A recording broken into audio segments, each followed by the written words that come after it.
నమస్కారం అమ్మా. నమస్తే అమ్మా. అమ్మా, ఈ మాసంలో అక్షయ తృతీయ రాబోతుంది. అవునమ్మా. అక్షయ తృతీయ అనగానే చాలా మంది బంగారం కొనాలి అని చెప్పి వెళ్తూ ఉంటారు, తీసుకుంటూ ఉంటారు. బంగారం షాపులన్నీ కిటకిటలాడిపోతుంటాయి. అయితే పెద్దవాళ్ళు చెప్తున్నారు ఆఫర్లు కూడా ఇస్తారు. రేటు పెంచేసి ఆఫర్లు ఇస్తారేమో కదమ్మా.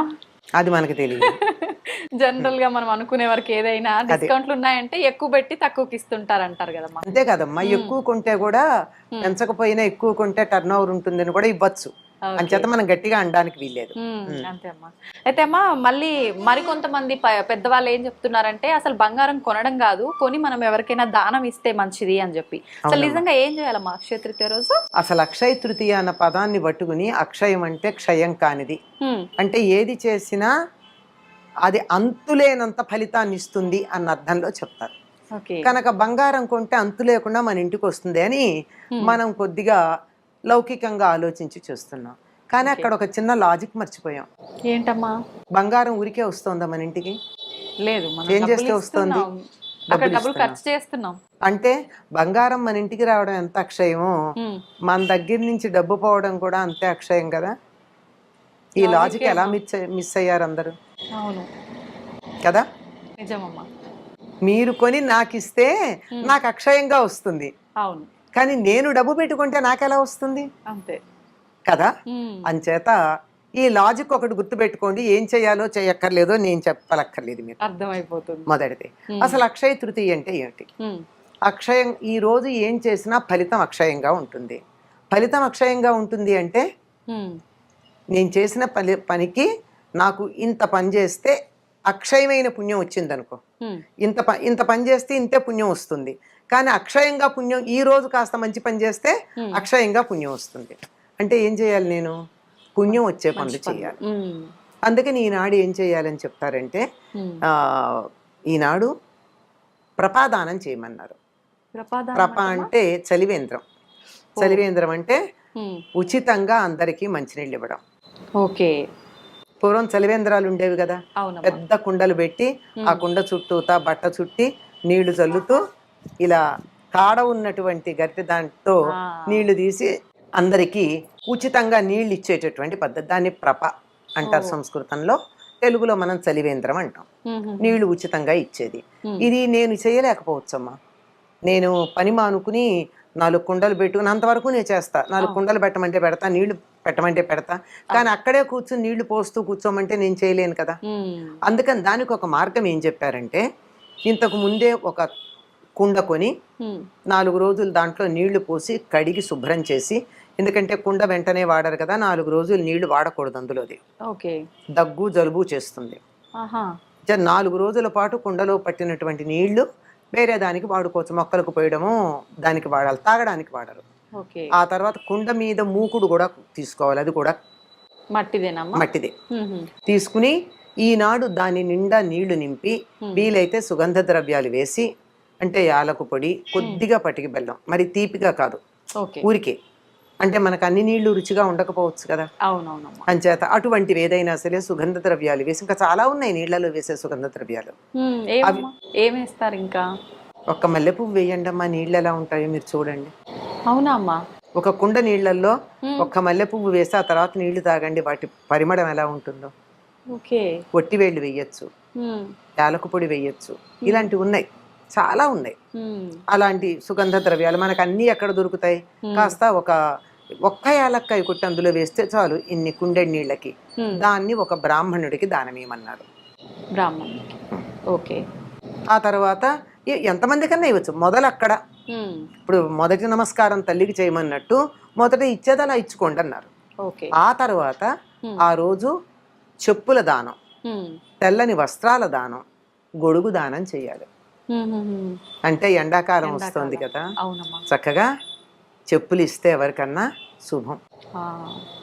వాళ్ళు కాళ్ళకి చెప్పులు వేసుకుంటే అమ్మయ్య ఎండలో కాళ్ళు మాడకుండా ఉన్నాయని సంతోషపడతారు. అలాగే గొడుగు, ఎండలో నడిచెడితే గొడుగు. ఆ తర్వాత తెల్లని నూలు వస్త్రాలు, అటుపైన విసనకర్ర, ఇంకా ఓపికంటే చందనం. వేసంకాలం వస్తోంది కదా, చందనం పూసుకున్నా. చందనం కొద్దిగా మంచిది, మార్కెట్లో దొరికే పౌడర్ కాదమ్మా. మంచి చందనపు చెక్క దొరికితే దాన్ని ఒక్కసారి ఇట్లా అరగదీసి ఆ అరగదీస్తే వచ్చే గంధాన్ని నీళ్లల్లో గనక ఒక్క చుక్క అంతకన్నా ఎక్కువ కాదు మళ్ళీ అది కలిపితే ఎంత మంచి పరిమళం ఉంటుందో చొలవ చేస్తుంది శరీరానికి. అందువల్ల మంచి గంధం దానం చేయాలి. ఇంకా ఓపికంటే బంగారం దానం చేయాలి. బంగారం దానం చేస్తే ఇంత బంగారం దానం చేస్తే అంత బంగారం దానం చేసిన ఫలితం ఉంటుంది. అది ఆలోచిస్తారమ్మా, కానీ బంగారం దానం అంటే పోనీ చెయ్యకండి, ఎవరు చేయమన్నారు? వీలుంటే అని చెప్పాం కదా. బంగారానికి ప్రత్యామ్నాయంగా బెల్లం చేయొచ్చుగా. బెల్లాన్ని కూడా బంగారం అంటాం కదా. ఎందుకంటే ఒక్క గ్లాసు నీళ్లలో ఒక్క ఇంత బెల్లం ముక్క వేసుకుని తాగితే ఎండలోంచి వచ్చిన అలసట పోతుంది. ఇది బెల్లం అంటే కొంచెం మోటుగా ఉంటుందని చారెడు పంచదార చిటికెడు ఉప్పు వేసుకుని తాగమని మనకి ప్రభుత్వం వారు ప్రచారం చేస్తారు. చారెడు పంచదార చిటికెడు ఉప్పు ఇంత బెల్లం ముక్కలో ఉంటాయి. సరిపోయింది. పైగా దాంట్లో ఇంకా కాల్షియము ఐరన్ కూడా ఉంటాయి. కనుక అది దానం చెయ్యండి. ఇలాంటివి ఇంకా ఇంకా చాదస్తంగా చాలా మంది స్వయం పాకాలు ఇస్తూ ఉంటారు. స్వయం పాకం అంటే ఒక 2-3 మనుషులు తినడానికి సరిపోయిన బియ్యము, పప్పు, కూరలు, చింతపండు, ఉప్పు, నూనెతో నెయ్యితో సహా ఇస్తారు. ఎవరికైనా ఇవ్వచ్చమ్మా? పండితులకే అంటే బ్రాహ్మణులకు ఇవ్వడం పూర్వం ఉండేది. ఇప్పుడు పుచ్చుకోదగిన బ్రాహ్మణులు కనపడితే మంచిది, లేకపోతే ఎవరికైనా మంచిది. ఇప్పుడు వాళ్ళు కూడా ఆలోచిస్తున్నారమ్మా తీసుకోవడానికి కొన్ని ప్రదేశాల్లో. అందులో నూనె అనేటప్పటికీ సందేశిస్తారు. అందుకని చాలా మంది నూనె తీసి నెయ్యి పెడుతున్నారు. నెయ్యి పర్వాలేదమ్మా? సోమత ఉన్న వాళ్ళు అయితేనే ఇవ్వగలుగుతారు. ఎంతమ్మా, ఇంత ఇవ్వచ్చు కదా. ఒక పూట నెయ్యి ఎంత తింటారు? కిలో నెయ్యి తినరుగా. ఒక పూట భోజనానికి 100 గ్రాముల నెయ్యి చాలు కదా. అదే ఎక్కువ. వండుకుంటే కూడా ఎక్కువే అన్నంలో వేసుకోవడం కాక. కనుక ఇట్లాంటివి చెయ్యాలమ్మా. అంతేగాని బంగారం కొనుక్కోండి వద్దని చెప్పట్లా. ఇవాళ్లే కొని తీరాల నియమం పెట్టుకుంటే మాత్రం ఇబ్బంది. దాని వెనకాల లాజిక్ కూడా చూడండి. ఎంత వస్తోందో, ఎంత వెడితే ఎంత వస్తోందో ఆలోచించండి. ఇవన్నీ ముందే తెచ్చి పెట్టుకుంటాం, కుండ ముందే కొంటాం. బియ్యాలవన్నీ ఇవాళ్ళు వెళ్ళి కొనం కదా, అన్ని సిద్ధం పెట్టుకుంటాం. సిద్ధం పెట్టుకుని ఇవాళ దానం చేసామంటే అది పుణ్యం. డబ్బు రూపంలో ఇస్తున్నాము, వస్తువు రూపంలో తెచ్చుకుంటున్నాము, అదొకటే డిఫరెన్స్ అమ్మా మీరు చెప్పినట్టు. అది కూడా నిన్నటి రోజున కదా. అది బంగారం. మరి అక్షయం, ఏదైనా అక్షయం అంటే డబ్బు పోవడం కూడా అక్షయం కదా. అంతే. కొంచెం ఆలోచించాలి. అవును, నిజంగా లాజిక్ మిస్ అయిపోయామమ్మా. లాజిక్ మిస్ అవుతున్నాం ఎందుకంటే వ్యామోహాల్లో పడ్డాం. అవును, ఆకర్షణలకు లోనైపోయాం. నిజమే. ఆకర్షణ, వ్యామోహం అనేవి రెండు పక్కన పెడితే సత్యం మన కంటికి అదే గోచరిస్తుంది. అమ్మా, ఈ అక్షయ తృతీయ ఇవన్నీ నిజంగా మన పాతకాలం నుంచి వస్తున్న ఆచారమేనా అమ్మా ఇది? అక్షయ తృతీయ ఉందమ్మా. అంటే నిజం చెప్పాలంటే మన తిథుల్లో ప్రతిదానికి ఒక ప్రత్యేకత ఉంది. కొన్ని ప్రాంతాల వాళ్ళు ఎక్కువ పాటిస్తారు, కొన్ని ప్రాంతాల వాళ్ళు తక్కువ పాటిస్తారు. ఇది మాత్రం మనం ప్రత్యేకంగా ఈ బంగారాలు కొనడం కాదు కానీ అక్షయ తృతీయ అనగానే కుండలో నీళ్లుతో సహా కుండ దానం ఇవ్వడం చాలా చోట్ల ఉందమ్మా. అయితే ఇప్పుడు కొంచెం ఋతువులు మారాయి. మనకి ఇప్పటికే వేసంకాలం వచ్చేసింది. పూర్వం ఇప్పటికి గానీ వేసవి వచ్చేది కాదు.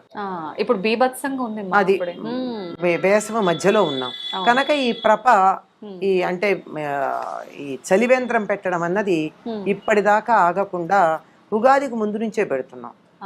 ఉగాదికే ఎండ తట్టుకోలేకుండా ఉన్నాం.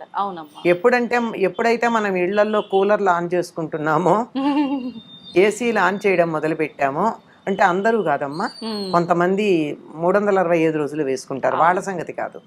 మనలాంటి మధ్యతరగతి వాళ్ళు అవసరం ఉంటేనే వేసుకునే వాళ్ళు ఎప్పుడు మొదలు పెట్టారో అప్పటి నుంచి ఈ ప్రపాదానం చేయడం అన్నది చాలా ముఖ్యం. ఇప్పటిదాకా ఆగక్కర్లేదమ్మా. ఇప్పుడు ఉన్నదానికి ఇంకో కుండం జోడించవచ్చు మనం. అంతే. అమ్మా, అక్షయ తృతీయ అంటే దానం చేయడము, కొనుక్కోవడం ఇది ఒక్కటేనా, లేదంటే పూజల విషయానికి వస్తే ఏమైనా ప్రత్యేక పూజలు చేయొచ్చు? అంటే విష్ణువుకు పూజ చేస్తాం అంతేనమ్మా. ప్రత్యేకమైన పూజలు అయితే ఏముండవు. ఈ రోజంటే కృష్ణుని పూజించాలి, విష్ణువుని పూజించాలి అని చెప్పడం ఉంది అంతే. ఈ రోజుకి ఇంకో ప్రత్యేకత ఏమిటంటే సింహాచలంలో చందనోత్సవం చేస్తారు. అక్షయ తృతీయ రోజున. రోజు రోజు చందనం పూస్తూ ఉంటారు కదమ్మా, ఒక లింగం లాగా తయారవుతుంది. లోపల ఉన్నది వరాహస్వామి. ఓకే. ఆ వరాహస్వామి పైన ఉన్నటువంటి చందనం అంతా ముందు తీసేస్తారు, ఒలుపుత్సవం అని చేస్తారు, చందనం ఒలిచేస్తారు. ఈ రోజున చందనోత్సవం చేస్తారు, అది ప్రత్యేకం. ఓకే. ఎందుకనమ్మా ఆ రోజే ఎందుకు చేస్తారు? ఆ రోజు ఆయన ఆవిర్భవించాడని నమ్మకం. ఓకే. ఇంకా ఏం చేయొచ్చమ్మా అక్షయ తృతీయ రోజు ప్రత్యేకంగా చేయాలంటే? మిఠాయిలు పంచమని చెప్తారు. ఇది కూడా ఒక కథ ఉంది. అక్షయ తృతీయని ఒక వ్రతంగా చేసేటటువంటి వాళ్ళు, మనకి లేదని చెప్పాను కదా ఉత్తర దేశంలో, వాళ్ళు ఒక కథ చెప్తారు. చాలా దీన స్థితిలో, దరిద్ర స్థితిలో ఉన్నటువంటి అతను ఎవరో చెప్తాను ఆనాడు గంగా స్నానం చేసి, మనకెక్కడ దొరుకుతుంది గంగా స్నానం? గంగా స్నానం చేయడానికి ఒక చిన్న చిట్కా ఉంది మనకి, షార్ట్ కట్. మనం బకెట్ నిండా నీళ్లు తీసుకుని ఆ నీళ్లలో ఒకసారి ఒక చెంబుడు నీళ్లు పోసుకున్న తర్వాత ఆ నీళ్ళని ఇలా 3 సార్లు చేత్తో ప్రదక్షిణంగా తిప్పుతూ గంగే గంగే గంగే అంటే ఆవిడ వస్తుందట గంగ. నిత్యం గంగా స్నానం చేయొచ్చు.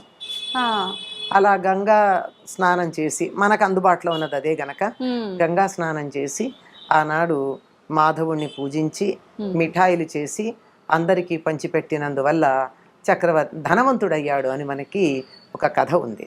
అందువల్ల ఈనాడు తీపి పదార్థాలు కూడా అందరికీ పంచాలి.